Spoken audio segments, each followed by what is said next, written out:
श्रीमान वेंकटनाथार्य कवितार्किक केसरी वेदांताचार्यवर्यो मे सन्निधत्तां सदा हृदि श्रीवासरंग परकाल मुनित्रयाप्त लक्ष्मात्मरक्षण इत्युगमान्तम् आचार्य भक्ति परिपूत मनर्गशीलं गोपाल देशिक मुनिं गुरुमाश्रयामः व्यासं वसिष्ठनप्तारं शक्तेः पौत्रमकल्मषं पराशरात्मजं वन्दे सुखतातं तपोनिधिं व्यासाय विष्णुरूपाय व्यासरूपाय विष्णवे नमो वै ब्रह्मनिधये वासिष्ठाय नमो नमः। यत्र योगेश्वर कृष्णो यत्र पार्थो धनुर्धरः तत्र श्रीर्विजयो भूतिर्ध्रुवा नीतिर्मतिर्मम। वसुदेवसुतं देवं कंसचाणूरमर्दनं देवकी परमानन्दं कृष्णं वन्दे जगद्गुरुं। So last week we enjoyed the chapter 1 kind of summary. So now we will go into the second chapter, which is called Sankhya Yoga. As I mentioned, Swami Yamunacharya had indicated this, each chapter he had given one sloka for us to get to know the essence of that chapter. For this second chapter, which is Sankhya Yoga, wherein Arjuna was at the crossroads, he was deluded, he was confused, he was in a dilemma, and then first 10-11 slokams, Arjuna Krishna conversation, then Krishna starts off the Upadesham, and then comes Bhagavad Gita. So the second chapter is a kind of essence or the summary or the prelude or preamble or introduction to the entire Bhagavad Gita, and it gives a complete gist of what Krishna was going to teach. Now let's look at the Yamunacharya's Gita Sangraha Slokam, the summary of Gita for this chapter. It is the 6th slokam of Gita Sangraham. Nityatma sangha karmeha gochara sankhya yoga dhihi dvitiye stita dhilaksha prokta tanmoga shantaye. Nityatma sangha karmeha gochara sankhya yoga dhihi dvitiye stita dhilaksha prokta tanmoga shantaye. It means Sankhya means knowledge. Yoga refers to in this chapter Karma Yoga. So up to the 39th slokam of this chapter, the knowledge, the jnanam concerning the Jivatma, concerning our soul, which is Sankhya. Sankhya is the knowledge, is imparted, is taught by Krishna to Arjuna until the 39th sloka. After that, from 40, the wisdom from the standpoint of that knowledge, the wisdom of Karma Yoga is taught by Krishna to Arjuna. Hence it is called Sankhya Yoga Dhihi Prokta.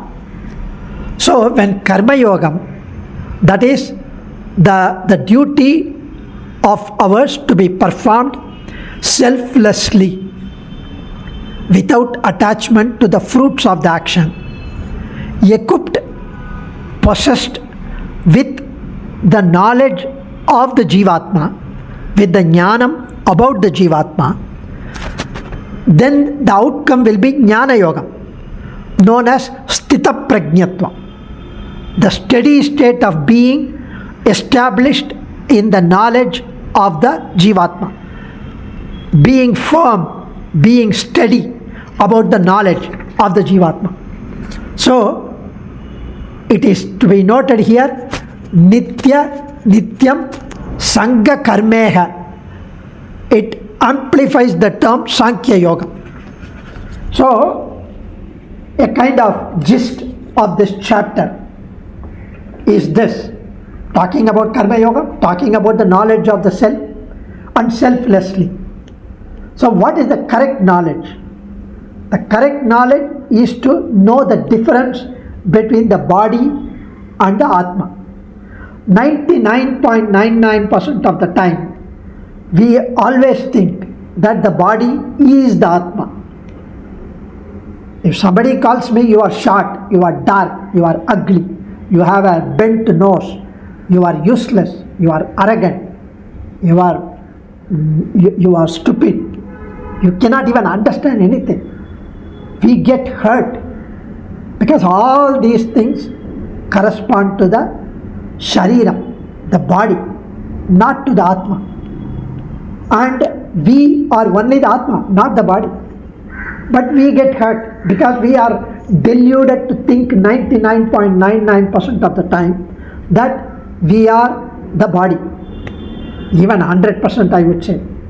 Never ever we think that we are the Atma. If we think that we are the Atma, you are the Atma, he is the Atma, she is the Atma, then there would be no enmity, there would be no hatred, there would be nothing.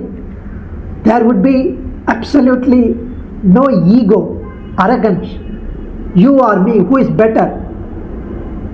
So that won't come. Vedanta Desika mentions in his Gita Sangraha Raksham in Tamil, he says, Udalam Alindidum, Uir, Wondri, Adiyad. Udalam Alindidum, the body will perish, not the Atma. Krishna is going to say all these things. So, actually, it's a very wonderful thing to talk about this particular chapter. In fact, Ramanuja mentions that Krishna is Sarveshwar. He knows everything. He could have simply, when Arjuna was in a dilemma, when he saw Bhishma, because in this slokam, in this chapter, he mentions, where do you get this kashmalam, this dirty mind? Kutastva kashmalamidam, Krishna says in second slokam of this chapter, Kutastva kashmalamidam. Kashmalam means dirty, aluk. That's why in Chennai Bhasha, in Chennai Tamil, they say kasmalam. Kasmalam comes from kashmalam, Samskrita Varta. So Kutastva kashmalamidam. Where do you get these dirty thoughts? Arjuna says, Katam Bhishma Maham Sankhye Dronam Cha Madhusudana. Bhishma, Drona, my cousins, I am deluded after killing these noble teachers who are to be highly honored, who have great attachment for enjoyment, and then sitting in the very chair they had occupied. How can I enjoy that beauty by sitting in that chair where they were sitting after killing them? I don't want. So, Krishna could have simply taken a sankalpam, because he is Sarveshwar, he is a Lord. He could have changed the mindset of Arjuna and he could have transformed him. He is capable. He can simply do that. But he didn't. Why did he not do? He wanted Arjuna to get more confused, more deluded, and just fall flat. And then that's the opportunity for him to come out with the universal truth, universal advice for us, for the mankind, for the humanity, this entire Gita. Otherwise we would be deprived of. So, in a nutshell, Arjuna informs Sri Krishna that his sorrow cannot be removed, even by conferring on him the lordship over the three worlds. Even if he becomes the king of the three worlds, he cannot get. So he is completely bereft of any strength. His bow fell down. He is depressed. He has got a panic attack. So he does not know what to do. But he understood that Krishna can save him. He always trusted Krishna. He had an unconditional faith on Krishna. So, when Arjuna was very clear and firm when he blew the conch, Shankar, Rishikesha is the supreme person to whose dictates the indriyams, our sense organs, our mind, our buddhi function. Krishna can change. Using Arjuna as a pretext, he desired to impart the esoteric knowledge of Gita and said, simply Arjuna should fall down. He thought himself. Arjuna, Bhagavan could have simply made Arjuna fight through his will, through his sankalpa. He didn't. So thus for the introduction to the Gita Shastra. So possessed by the grief caused by the lack of clear knowledge regarding the true nature of what he should do, what he should not do. So Arjuna is completely deluded. So what he does, he said, I'm not sure whether we will win over them or they will win over us. In the 6th sloka, 2nd chapter. I do not know which of the two is better for me, for us, for the Pandavas, to win or not to win or die. The Kauravas stand before us ready to fight. They don't have such thinking like I do. But I do not want to live after killing them in the battlefield. I do not care even if the Kauravas kill me in the battlefield. If I do not fight after having started the war, let them kill me. They do not know what is just and what is unjust. They do not know. I know. It is better to be killed by such people, thus achieving victory, rather than achieving victory by killing them, because they are deluded. They are not sure what they want to do, as if he is sure what he wants to do. So next slokam he says, Karpanya dosho pagata swabhavaha prichami tvam dharma sammuda chetaha vicheyasyan nischitam bruhitan me shishyastekam shadhima tvam prapannam. Such a beautiful slokam, such a wonderful slokam. When we go to Acharya to perform Sharanagati, to request for Sharanagati, when we do the Sharanagati, Upanyasam, Prapatti, we recite this slokam which Arjuna recited in front of Krishna.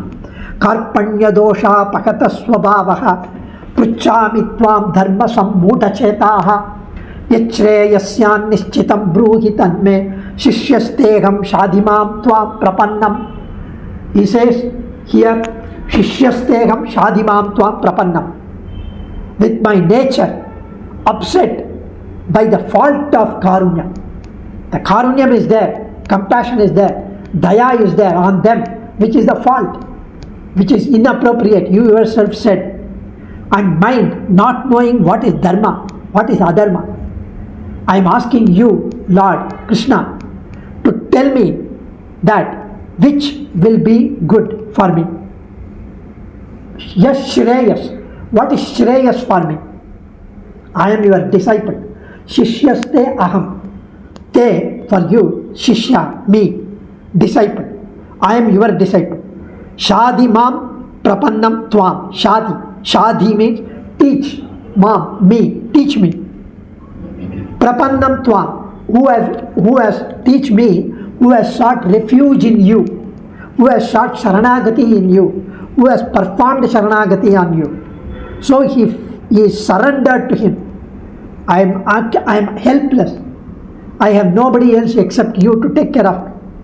Please teach me what is good for me. That's all. He never said, please tell me whether to fight or not. He didn't say. Please tell me what I should do. He didn't say. He said, what is good for me, please teach me. If he had said whether to fight or not, Krishna would have said, get up, Arjuna, fight. He would have said, please teach me what I should do. Then he would say, you are a Kshatriya, get up and fight, conquer.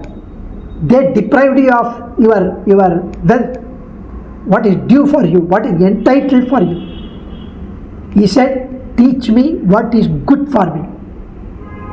Now, our Krishna enters from the chapter, from the 11th, 12th onwards.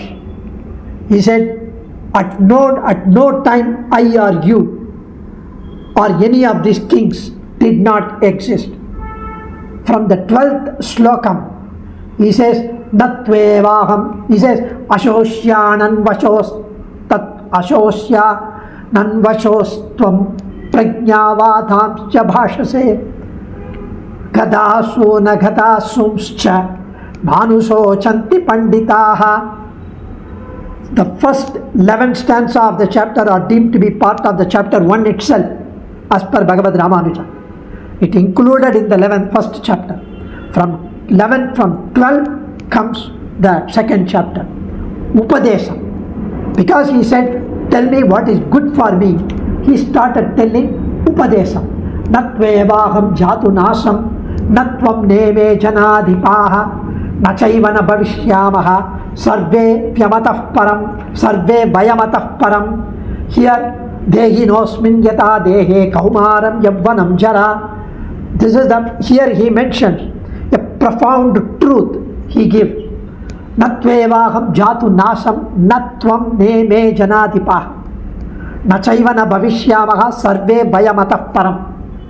At no time, in the past, now and in future, neither I nor you or any of these kings did not exist. At no time, either you or me or any of these kings, any of these people, any of these beings did not exist. There is no time in which they did not exist. So, it was a shocking, he was shocked. He is asking whether to fight or not, and he gives a big OHT, overhead transmission. So a profound truth has been so suddenly expounded by Krishna. He was waiting for an opportunity to give Upanishadic belief, truth, impacting a stunning effect or a sudden unexpected blast on Arjuna. I, you, these, all, we have been used purposely in this sloka for emphasizing the difference of the self, of the Jivatmas, in the various bodies, in the various entities. I did exist, you did exist, they did exist, everybody did exist, all of us did exist and will continue to exist. All of us have been living from time immemorial and will continue to live forever in the future. We will never cease to exist, we will never stop to exist. This is the fundamental postulate of our Sanatana Dharma. Here, Swami Krishna mentions not only here and now, but even if and when the Jivatma reaches the ultimate goal of Sri Vaikuntha, Moksha, it does not merge with the Paramatma. It continues to exist as a separate entity with the Paramatma, enjoying with the Paramatma, in communion with the Paramatma, enjoying at the same extent as the Paramatma. So, by Arjuna, there never was a time when I, the ruler of everything, did not exist. He said, Kaunteya, the self being eternal. Let's just do the gist now and then go to the individual kind of select few slokas in the next week. Because this chapter is the most important and a must understand and very easy to understand, as well as it gives a deep knowledge about the Atma, body, everything. Deham, the Shariram, is different from the Atma. There is a sloka, Aham Atma na Dehosmi, Vishnu Shesho Aparigraha, Tameva Sharanam Prapya Tat Kainkarya Chikirshaya. Aham Atma, I am the Atma, na Dehosmi, not the Deham. And there is the equivalent in Tamil by Vedanta Desika says, he says, Aham Atma, na Dehosmi, Yan Ariyum Shudaragi Nindren, Mattum Yadumale, Van Amudam, Mattum Yadamale, Van Amudat Tirumal Adiyen, Mattor Patrumile, Tan Amudanavantan Sharane Sharanendrinde, Manamila Adimai Panipunda Manatinane, Yan Ariyum Shudaragi Nindre. I am the one who is the Jnana Swarupi. It is a knowledge personified, the Atma. The Atma does not have a form. It is a Jnanam. It's Jnanam. It's like a light. It's the Jnanam. It is a knowledge. And that is different from the mind, intellect, body, everything else. And here he said the self, the Jivatma pervades It pervades throughout the body. It is present in a form, subtle form in every body. Hence, objects which are bigger than the self, for example, the sword, the hammer, cannot destroy it. It cannot destroy that, whether the fire or hammer or the sword or arrow or even AK-47, nothing can destroy the Atma. The self, the Jivatma, is incomprehensible to us. We cannot understand it. I can only say it is the Jnana Swarupam. It is like a lamp. And for some, the knowledge, when you attain moksha at some point of time, the knowledge, the attribute of that knowledge, the perception, the understanding of the entire thing would be manifested in full. Like if you light a small vilak, a lamp, there is a small fire coming from the thread, from the tiri. There is a small vilak, lamp, chudar, the luster, the brightness that comes from the lamp or the fire is small. When the fire is small, when the fire is minute, the luster it spreads in the room is also less. When the fire becomes slightly bigger, manifest, the luster spreads everywhere. And we know that the luster is different from the fire. So the attribute of the knowledge which we see, I see you, I see the body, I see the phone, I see the table, I see the world, I hear, I touch. All this knowledge is the attribute of the Jivatma, which is also knowledge personified. So here he explains that nothing can destroy.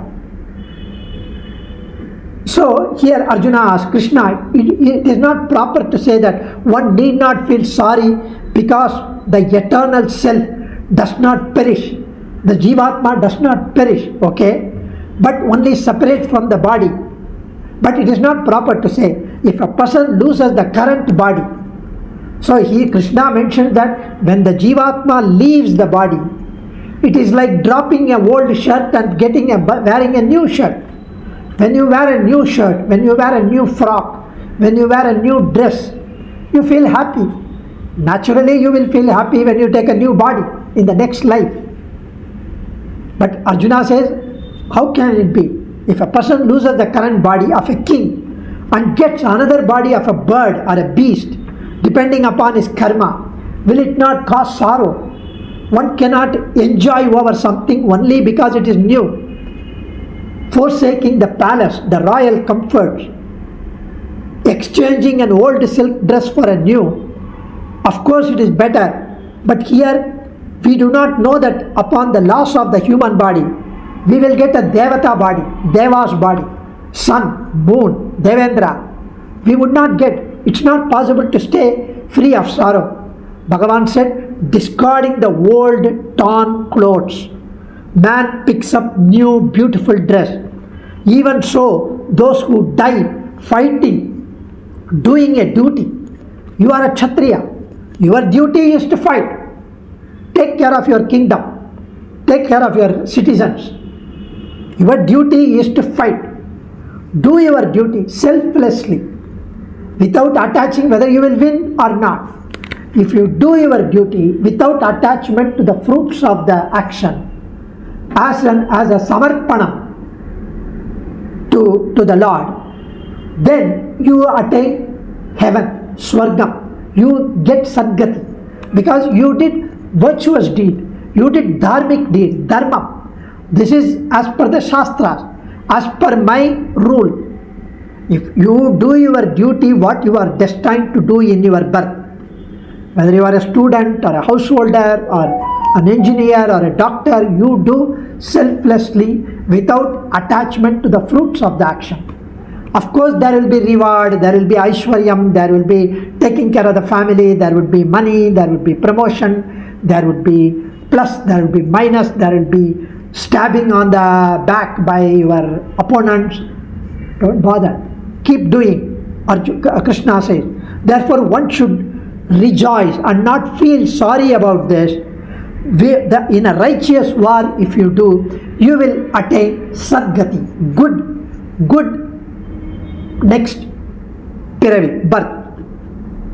Govinda, how can those who equate the body with the self not grieve when discarding the body? He says, how can those who equate the body with the self, somebody equate the body with the self, they would definitely grieve when discarding the body. Bhagavan says, even if you consider the self to be the body, okay, you are deluded to think that you are the body, which has birth and death continuously, eternally. You need not fear about your death and killing another person, because you yourself know that you are going to take another body. If you think so, the self is eternal and imperishable. If you think so, you can be apprehensive about killing Bhishma and others, resulting in papam, which will lead you to hell. If the body itself is construed to be the self, if the body itself is considered misunderstood to be the self, to be the Jivatma, the self, the body gets destroyed here, and there is no cause for you to go to hell then. You understand what Krishna is trying to say? He says, okay, I don't believe in Atma, I am an atheist. For me, just enjoy, be happy. Let the body, as long as I live, I would satisfy the body. My body is Atma. Okay? Then you fight. He is asking you to fight. He has come to pick up fight with you. Now don't run away. You said you are the body. Now don't run away. You fight. Even if you get killed. Because if you get killed, the Atma goes up. Finished. You will not go to hell. You are not going to suffer. You are not going to take next birth because you don't believe. So what's the big deal? And if you don't get killed, you will become a king. You will enjoy, because the body will enjoy. You will enjoy royal comfort. You will take care of the kingdom. You will have creature comforts. So why are you scared of killing Bhishma and others in that case also? Even if it is wrong, why not? He says, you state that the Jivatma is different from the body. But the Jivatma as an entity separate from the body, I am not able to see. He says, very different from this body it is. It is eternal. It is wonderful. Only he who has completely removed of all papams, karma, who concentrate, who understand that the Atma is different from the body, would be able to comprehend little bit of what is that self. Bhagavan Ramana Maharishi always used to say, whoever goes to him, somebody went to him saying that, I don't know, Swami, Guruji, I don't know whether I should get married or not, whether it is right for me, dharmic or not. So Ramana Maharishi smiled. Who wants to get married? He asked. Who? I want to get married. Who is I? I is the Jivatma. If you exactly understand, comprehend the Atma, you will not get married. You would not even ask this question. Because you are associating yourself with the Shariram, you are asking the question. As long as you are in this body and you want to do certain duties, and you would like to continue to be a householder, grahastha, go get married and do dharmic duty. Nothing wrong. It is mentioned in Shastras that you can be a householder and be a dharmic person, do a virtuous deed. So here he says only a person inquires. He inquires about the Atma. Among the embodied beings, among the beings which are embodied in Shariram, whether it is Deva, whether it is plant, whether it's animals, whether it's human beings, differences are seen only in the form, in the qualities of the body. In the same way, in the self also differences exist with regard to experiencing happiness and sorrow. So Deva, Tiryang, Manush, Tavaram referred to the self in the state of being as a body, as a Deva, with the body as a Deva, with the body as a human being, with the body as an animal. So Bhagavan here says difference arising from the divine Devatas, from the human, and the limbs, etc. The limbs lies in the body. The mind, though there are differences like happiness and sorrow, touch the Jivatma. This is because of the contact with the self, of the self with the body. Because when there is a problem, the Jivatma is the one that undergoes pain, suffering through the body. If the Jivatma can never perish, destroyed, or burnt, become wet, then why should it suffer?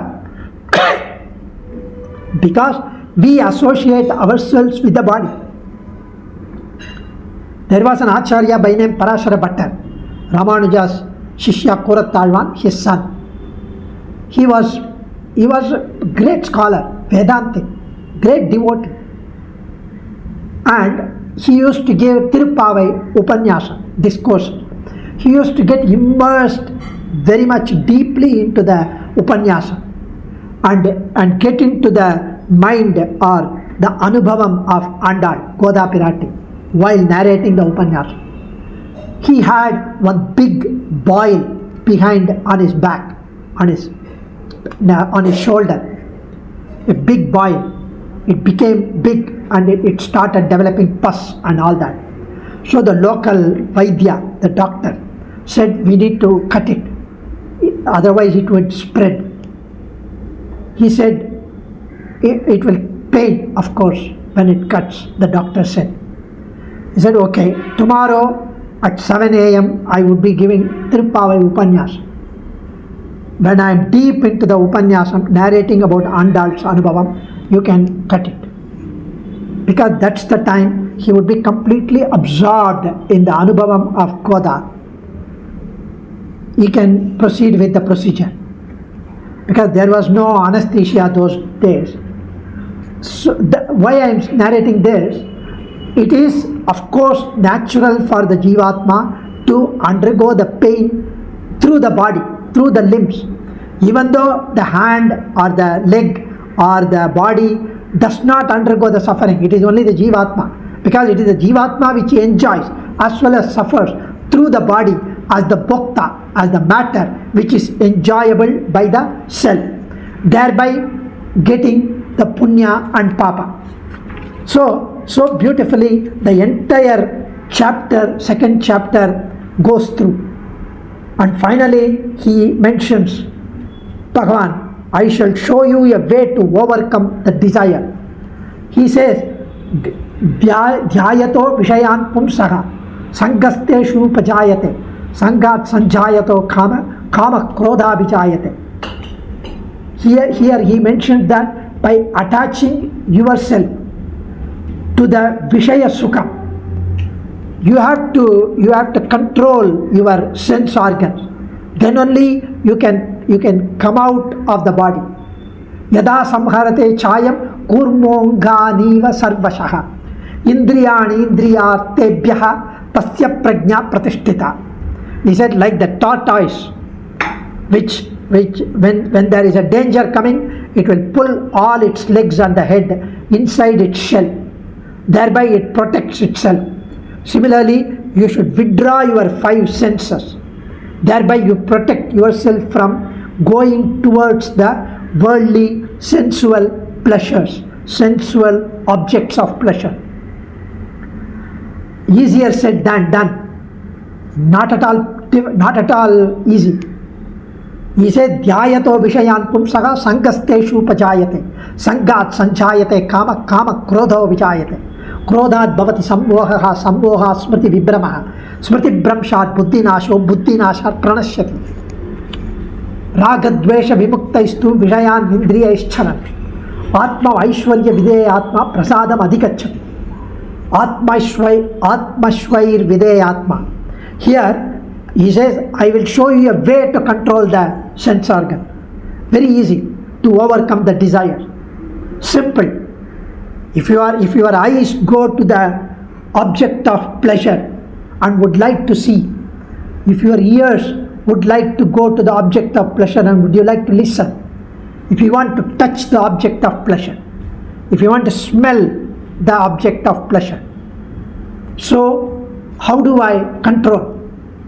He said, you overcome the desire even prior to attaining the vision of the desire of the self. Listen, the senses are prone to attraction of the sense object and difficult to be subdued by our own efforts. With some difficulty, turn them away from the sense objects and direct them towards the Lord. If you want to see something excellent for your eyes, something most beautiful for your eyes, the handsome young man for a lady, or very pretty woman for a man, or something lovely music for the ears, to touch, to taste, something for your tongue. Who is more handsome than our Lord Krishna? Which is more pleasing than the Gitam, Krishna Gana, his flute, divine music, Nama Sankirtana? Which is more tastier than the Bhagavat Prasada, the one which is offered to the Lord? Somehow the sweetness gets added when you offer to the Lord without your knowledge, and you can hug him, you can embrace him, you can smell the tulasi. So all our alvas, acharyas have said that focus, spend time continuously, uninterruptedly on the thoughts of Krishna, on the listen or speak or smell or touch. So prasade sarva dukkhana. And if you do that, to my auspicious, divine, beautiful Divya Mangala Vigraha, you would never ever get satisfied by looking at it. And you would say, it's difficult. I know it's difficult. Vairagyam, renunciation, detachment. Vairagyena ta kaunteya, abhyasena ta kaunteya, vairagyena cha grihyate. Abhyasam, practice. 1 minute, 2 minutes, 5 minutes, practice. Meditate on my spiritual divine body. Therefore, your papams, by just meditating on my form, your papam will get eradicated, crushed, destroyed, and you will slowly like to spend more time. All of you, in spite of my rambling, why do you have to come log on every Saturday and listen to this? Because you have already started what Krishna had taught, and that removed your papams, which facilitated you to spend more time here in spite of my talking about it, and enjoy this Krishna Anubhavam, Bhagavad Gita essence, thereby getting to know little bit of more and trying to spend little bit of more. Thereby the vision of the Atma can slowly come out. So we will enjoy more and more of these slokams and the depth of it, of course, and enjoy furthermore, get into what's Krishna's mind and what is Arjuna's problem in understanding that. How do we apply that in our practical life? Dhanyosmi. कवितार्किक सिंहाय कल्याण गुणशालिने श्रीमते वेंकटेशाय वेदांत गुरवे नमः। सर्वं श्री कृष्णार्पणमस्तु।